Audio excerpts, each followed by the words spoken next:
Hi everyone, welcome back to BSA at Your Point. Today we learn and discuss about very important chapter in business studies, nature and significance of management. ठीक है, आज हम इसका meaning, इसके nature, इसके significance ये देखेंगे कि मैनेजमेंट क्यों ज़रूरी होती है किसी भी ऑर्गेनाइजेशंस के लिए और ये क्या काम करती है और इन डिटेल जाएगा ये चैप्टर। ठीक है, एंड तक देखना ये वीडियो को।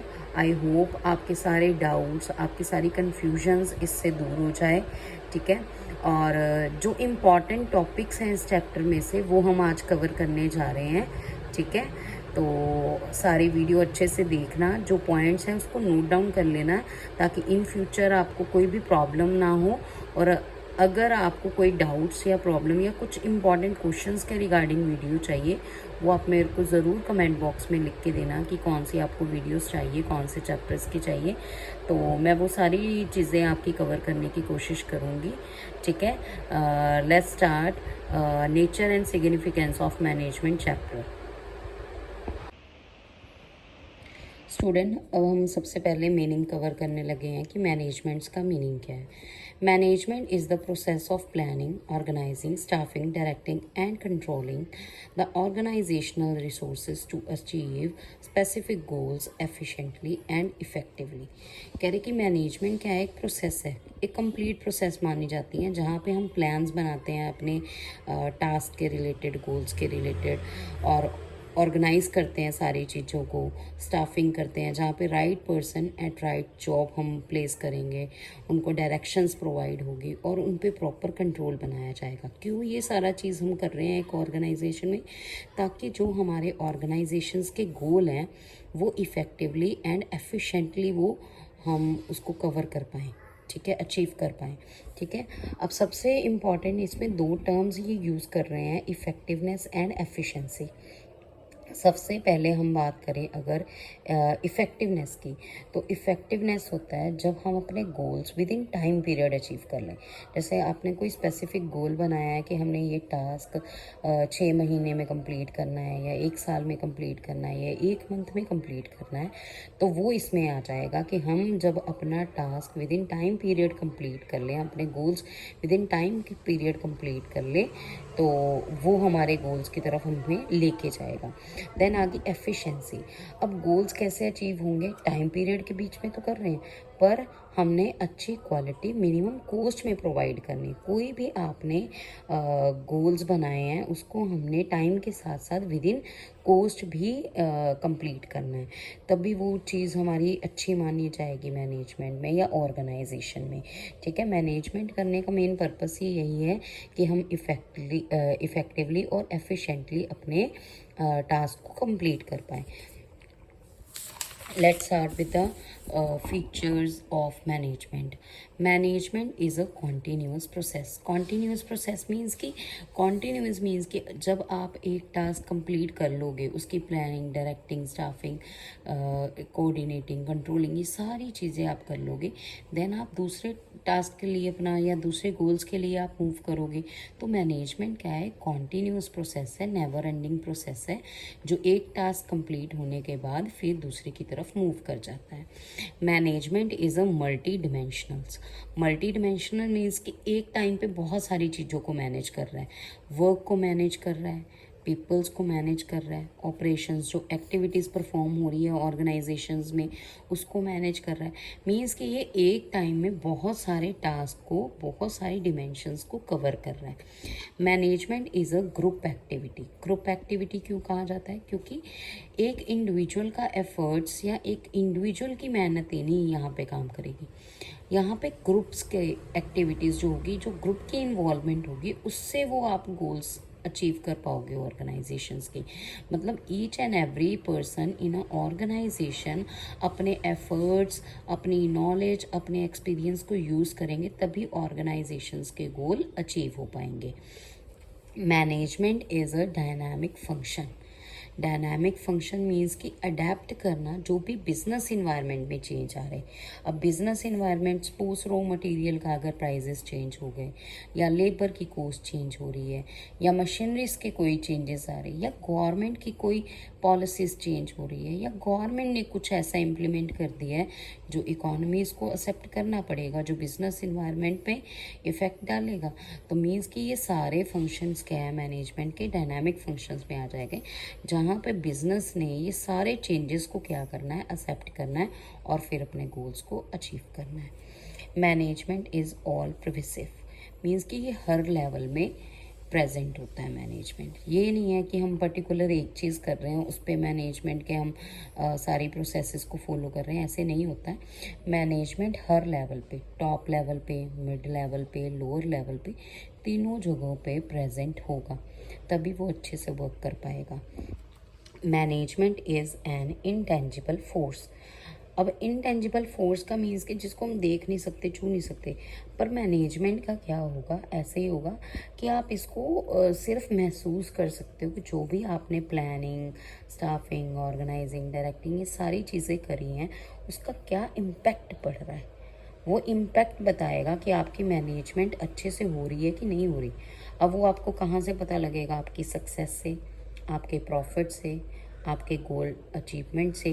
तो ये सारी चीज़ें हैं जिसमें हमें ये पता लगता है कि मैनेजमेंट हमारी कैसा वर्क परफॉर्म कर रही है, उसकी फंक्शनिंग कैसे हो रही है। Management is a goal oriented process. Management हम कर क्यों रहे हैं, ताकि हम अपने ऑर्गेनाइजेशंस के गोल्स को अचीव कर पाएँ। ये सारे पॉइंट्स थे बेटे आपके फीचर्स ऑफ मैनेजमेंट के, ठीक है। अगर आपने स्क्रीनशॉट लेना है तो फटाफट से एक इसका स्क्रीनशॉट ले लो, ठीक है।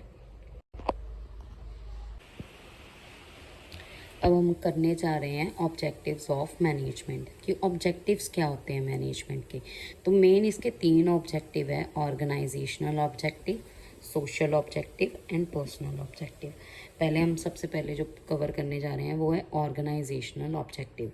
ऑर्गेनाइजेशनल ऑब्जेक्टिव्स क्या होते हैं, जो ऑर्गेनाइजेशंस के लिए हम क्यों ज़रूरी क्यों है मैनेजमेंट। तो फर्स्ट सर्वाइवल के लिए ज़रूरी है। सर्वाइवल मीन्स कि हमारा जो बिज़नेस है वो लॉन्ग टर्म पीरियड तक चले। कभी भी हम बिज़नेस चलाते हैं तो ये नहीं सोचते कि 1 साल चलेगा, 2 साल चलेगा, हम ये सोचते हैं कि हमारा बिज़नेस बहुत लंबे समय तक चलेगा। देन उसके बाद सेकेंड पॉइंट है इसका प्रॉफिट्स। प्रॉफिट्स क्यों चाहिए, ताकि हमारी कॉस्ट भी कवर हो जाए और इन फ्यूचर हम वो पैसा री इन्वेस्टमेंट्स के लिए भी यूज़ करें। देन आ गया growth. Growth means increasing marketing shares and developing new product and services. Growth क्यों ज़रूरी है, ताकि हमारी मार्केट में हमारा शेयर डेवलप हो, ग्रो करे हमारी ऑर्गेनाइजेशन, एंड हम न्यू प्रोडक्ट एंड सर्विसेज सर्व करें पीपल को, ताकि कस्टमर जितना ज़्यादा हमारे न्यू प्रोडक्ट्स पे या न्यू सर्विसेज पे जाएगा उतनी ज़्यादा हमारी ग्रोथ होगी। देन सेकंड पॉइंट है हमारा सोशल ऑब्जेक्टिव। सोशल मीन्स कि अब सोसाइटीज़ के लिए क्या ऑब्जेक्टिव्स हम लेके चलते हैं। तो पहली चीज़ है कि हमने उनको अच्छी क्वालिटीज़ की गुड्स प्रोवाइड करनी है, ठीक है।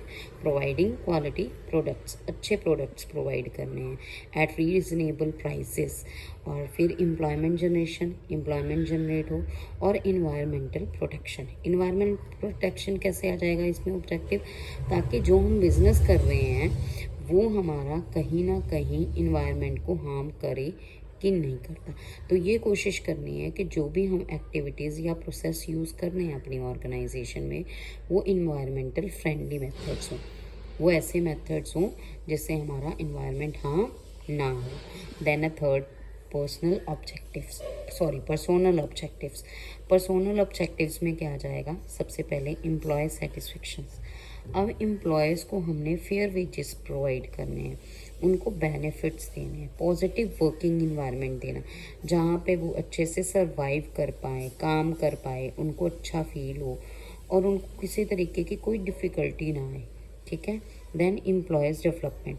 अब उनको हमने ट्रेनिंग प्रोवाइड करनी ताकि उनकी खुद की भी डेवलपमेंट हो, उनको ग्रोथ अपॉर्चुनिटीज़ मिले। उनको ये भी बोल सकते हैं हम कि अगर आप अच्छा परफॉर्म करोगे इन फ्यूचर हम आपकी प्रमोशन कर देंगे या अपग्रेड हो जाएगी आपकी सैलरीज, कुछ भी है ये चीज़ें आ जाएगी, ठीक है। देन उसके बाद job securities. Job security means कि हमने उनको सिक्योरिटी प्रोवाइड करनी है कि आप अगर काम करोगे हम आपको निकालेंगे नहीं, हम एक कॉन्ट्रैक्ट बना के कर लेंगे 1 साल 2 साल, या जैसे आप परफॉर्म करोगे वैसे वैसे आपकी डेवलपमेंट होती जाएगी। Then respect and recognisation. कोई भी एम्प्लॉय अगर ऑर्गेनाइजेशन में काम करता है तो उसको रिस्पेक्ट देनी है और सबके सामने रिकॉग्नाइज, अगर वो अच्छा काम कर रहा है तो उसको सबके सामने रिकॉग्नाइज करो, उसको अप्रिशिएट करो, ताकि वो मोटिवेटेड फील हो और इन फ्यूचर वो और अच्छे से काम करे आपकी ऑर्गेनाइजेशंस के लिए। अब हम करने जा रहे हैं nature of management. Nature of management हमारी है 3 तरीके की। Management as an art, as a science, as a profession. अब मैनेजमेंट एज एन आर्ट में क्या है? It is defined as systematic body of knowledge which requires personal skills, creativity, practice for attaining perfections. अब वो कह रहे हैं कि मैनेजमेंट क्या होती है? एक आर्ट होती है जहाँ पे हम अपनी स्किल्स को, अपनी क्रिएटिविटीज़ को, अपने पास्ट जो हमारी प्रैक्टिसेस रही होंगी, जो एक्सपीरियंस रहे होंगे, उनको हम यूज़ करेंगे मैनेजमेंट के गोल्स को अचीव करने के लिए। अब इसमें मेन फीचर्स कौन कौन से आगे की? थ्योरेटिकल नॉलेज होनी चाहिए इसके लिए आपको, ठीक है। आप कैसे वो जो पर्सनलाइज्ड आपकी नॉलेज है उसको कैसे एप्लीकेबल कर रहे हो, और वो जो आपकी बेस्ड होनी चाहिए नॉलेज, वो आपकी प्रैक्टिस और क्रिएटिविटीज़ के ऊपर बेस्ड होनी चाहिए। देन उसके बाद हमारा आ जाता है मैनेजमेंट एज अ साइंस। अब मैनेजमेंट एज अ साइंस क्या बोलता है? It refers to the systematic and organised body of knowledge on observed fact and events. अब वो कह रहे हैं कि ये भी एक सिस्टमैटिक बॉडी ऑफ नॉलेज होनी चाहिए, पर इसमें क्या होता है, हमें फैक्ट्स और इवेंट्स के बारे में पता होना चाहिए कि कौन सी चीज़ क्यों हुई है, उसका क्या रीज़न क्या है। तो मतलब इसका कॉज एंड इफ़ेक्ट रिलेशनशिप देखा जाएगा, जहाँ पे हम चीज़ों को ऑब्जर्व करेंगे, देन उसके बाद जो उसके प्रिंसिपल्स होंगे या जो सॉल्यूशंस होगा वो अप्लाई करेंगे। तो मतलब इसके रिलेटेड आपको क्या करना पड़ेगा? पहले एक सिस्टमेटिक बॉडी ऑफ नॉलेज लेनी पड़ेगी, देन उसके बाद आप उस चीज़ का सोल्यूशन निकाल पाओगे। अब इसके फीचर्स के आगे, systematic body of knowledge, principles are based on experiments. आपने जो एक्सपेरिमेंट्स किए होंगे, अब जैसे मैं बोल रही हूँ कि कोज एंड इफेक्ट मीन्स कि पहले आपको उसका रीज़न पता होना चाहिए, देन आप उसका सोल्यूशन निकाल सकते हो। Universal validity. अब जो मैनेजमेंट एज अ साइंस है वो क्या कहता है कि ये यूनिवर्सल एक्सेप्टेबल है, इसकी वैलिडिटी हर जगह पे है। देन आ गया हमारा management as a profession. Professions क्या बोलते हैं? It refers to occupation in which specific knowledge and training is required. आपको इसके लिए एक स्पेशल नॉलेज एंड ट्रेनिंग्स चाहिए, देन आप वो चीज़ परफॉर्म कर सकते हो। अब जैसे डॉक्टर हैं, वो पहले वो सारी अपनी डॉक्टर वाली स्टडी करेगा कंप्लीट, देन वो किसी पेशेंट का वो ट्रीटमेंट कर पाएगा। अगर कोई टीचर है, जब उसने खुद अच्छे से वो सब्जेक्ट की नॉलेज गेन करी होगी तब वो टीच कर पाएगा। तो यही चीज़ है मैनेजमेंट में कि मैनेजमेंट क्या है, प्रोफेशंस की तरह काम करेगा। जिस पर्सन को मैनेजमेंट की नॉलेज और उसके रिगार्डिंग उसको ट्रेनिंग मिली होगी, वो उसके बेसिस पे उसका सोल्यूशन निकाल पाएगा और ऑर्गेनाइजेशंस के गोल्स को अचीव कर पाएगा। अब यहाँ पे इसके फीचर्स क्या आ गए? Well defined body of knowledge. जो बॉडी ऑफ नॉलेज होगी जहाँ से हमें मिलेगी वो वेल डिफाइन होगी, उसके ईच एंड एवरी कंसेप्ट उनको पढ़ाया जाएगी। रिस्ट्रिक्टेड एंट्री मीन्स कि ये नहीं है कि कोई भी पर्सन कोई भी प्रोफेशंस में जा सकता है। अगर हम बीएड कर रहे हैं तो हम एज अ डॉक्टर नहीं काम कर सकते, और अगर हम डॉक्टर की प्रैक्टिसेस पे जा रहे हैं तो हम टीचर्स का काम नहीं कर सकते, ठीक है। प्रोफेशनल एसोसिएशन से आप टाई अप होना चाहिए, मतलब जो भी हमने नॉलेज गेन करनी है वो किसी प्रोफेशनल एसोसिएशन से, यूनिवर्सिटीज़ या फिर कोई ऐसी इंस्टीट्यूशंस बनी होती, वहाँ से हमें वो नॉलेज गेन करनी पड़ेगी। Ethical code of conduct. Code of conduct का मतलब होता है कि हमने कैसे बिहेव करना है, हमने कैसे बात करनी है, हम कैसे ड्रेसअप होके जाएंगे, हमें कौन कौन से रूल्स एंड रेगुलेशन फॉलो करने पड़ेंगे, वो आपका कोड ऑफ कंडक्ट पे आ जाएगा। देन अगर आप किसी सर्विसेज मोटिव के लिए प्रोफेशन में घुसे हो तो आपको वो सर्विसेज देनी पड़ेगी। अब मान लो डॉक्टर ये नहीं मना कर सकता कि मैं किसी पेशेंट का ट्रीटमेंट नहीं कर सकता जी, मेरी उसके साथ कोई पर्सनल ग्रजेस है, या कोई टीचर ये नहीं बोल सकती कि ये बच्चे ने मेरे को ऐसे बोला था तो मैं अब इसको पढ़ाऊँगी नहीं, ये नहीं होता। प्रोफेशंस में क्या होता है, हम सर्विस मोटिव्स के लिए काम करते हैं। अब हम बड़ा ही इम्पॉर्टेंट टॉपिक इस चैप्टर का करने जा रहे हैं, coordination the sense of management, कि कोऑर्डिनेशन कितना ज़रूरी है हमारी मैनेजमेंट के लिए। और ये भी कहा जाता है कि मैनेजमेंट कोऑर्डिनेशंस के बिना क्या है, अधूरी है। तो कोऑर्डिनेशन क्या है हमारा, कि आपस में तालमेल होना चाहिए। अब जो मैनेजमेंट है वो हमें पता है कि लेवल्स में डिवाइड किए, टॉप लेवल, मिडिल लेवल और लोअर लेवल। इनका आपस में कोऑर्डिनेशन होना बहुत ज़्यादा ज़रूरी है, ठीक है। अगर इनके एफर्ट्स और इनके जो टास्क हैं वो आपस में कोऑर्डिनेट नहीं होंगे, या इनका मान लो कि इनमें तालमेल नहीं बना होगा, तो ऑर्गेनाइजेशन कभी भी अच्छे से परफॉर्म कर ही नहीं सकती। तो कोऑर्डिनेशन मीन्स कि आपस में तालमेल होना ज़रूरी है। जब उनके एफर्ट्स सबके कंबाइन होंगे, इंटीग्रेट किए जाएंगे, तभी ऑर्गेनाइजेशन अपने गोल्स को अचीव कर पाती है। देन आ गया features of coordination. Coordination is needed to perform all functions of management, कि कोऑर्डिनेशन जो है ना वो जितने भी मैनेजमेंट के फंक्शन है ना उनमें सब में परफॉर्म की जाती है। अब मान लो हम प्लानिंग कर रहे हैं तो उसमें भी कोऑर्डिनेशंस की ज़रूरत पड़ेगी। ऑर्गेनाइजिंग, स्टाफिंग, डायरेक्टिंग, कंट्रोलिंग, सब में कोऑर्डिनेशंस की ज़रूरत पड़ेगी। अभी हमने ऊपर डिस्कस किया है कि जो कोऑर्डिनेशन है ना वो रिक्वायर होगी सभी लेवल्स के लिए, टॉप लेवल के लिए, मिड लेवल के लिए, लोअर लेवल के लिए। अब टॉप लेवल के लिए क्यों ज़रूरी है coordination? To integrate all the activities of organisation, ताकि हम सभी एक्टिविटीज़ को कंबाइन कर पाएँ, हम देख पाएँ कि क्या हो रहा है ऑर्गेनाइजेशन में। देन मिडल लेवल में क्या होगा, balance between the activities of different departments, कि जो डिफरेंट डिपार्टमेंट्स हमने बिल्ड किए हैं उनमें एक्टिविटीज़ कैसे परफॉर्म हो रही, ठीक है, वो सारे आपस में टास्क कैसा परफॉर्म कर रहे हैं, मिलके कर रहे हैं कि नहीं कर रहे हैं। देन आ गया लोअर लेवल। अब लोअर लेवल क्या करेगा, to integrate the activities of worker. अब वर्क क्योंकि लोअर लेवल जो होता है वो वर्कर्स के रिगार्डिंग होता है, एम्प्लॉयज़ के रिगार्डिंग होता है, तो ये यहाँ पे यही देखेंगे कि वर्कर्स कैसे एक्टिविटीज़ को परफॉर्म कर रहे हैं, ठीक है। तो ये तीनों लेवल्स में हमारी कोऑर्डिनेशन होनी ज़रूरी है। आपस में इनका अगर तालमेल नहीं होगा, अगर ये अच्छे से एक दूसरे के साथ मिलके काम नहीं करेंगे, देन ये कभी भी ऑर्गेनाइजेशंस के गोल्स को अचीव ही नहीं कर पाएंगे।